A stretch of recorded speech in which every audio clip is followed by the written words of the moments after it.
Astrology বুলি কৈ দিয়া লগালগ মানুহৰ এটা যে ভুল ধাৰণা থাকে, কিছুমান ভুল ধাৰণা থাকে, আপোনাৰ হিচাপত কি ভুল ধাৰণা?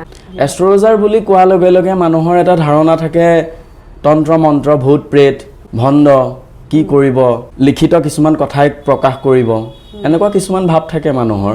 এছাম আছে ভয়ো কৰে আৰু যাবলৈও ভয় কৰে, কি বা কৈ দিব, ভয় খুৱাই দিব কিজানি, আপোনাৰ বিদ্যাস্থান অশুভ বুলি কৈ দিব কিজানি, বা কৰ্মস্থান অশুভ বুলি কৈ দিব কিজানি, এনেকুৱা কিছুমান মানুহে ভয় খায় আচলতে। আৰু এনেকুৱা কিছুমান বহুতো আমিও শুনিছোঁ, আমুকৰ ওচৰত গ'লো কিন্তু বিৰাট ভয় লাগিলে দেই। আচলতে কিছুমান এনেকুৱা হৈছিলে চাগে আগতে, আৰু সেই ভয়টোৰ কাৰণে বহুত মানুহে এতিয়াও জ্যোতিষীৰ ওচৰতে যাবলৈ মানুহে সম্পূৰ্ণ হেঁপাহটো নকৰে। যিসকল এতিয়া অধ্যয়ন কৰিছে, পঢ়াৰ লগত জড়িত, সেই তেখেতলোকে আচলতে জড়িত হৈছে। আৰু অকল পাথৰে দিব কিজানি, বহুত কিবা কিবি দি দিব, ভয় খাম, এনেকুৱাবিলাকৰ কাৰণে আচলতে মানুহে ভুল ধাৰণা কিছুমান থাকে।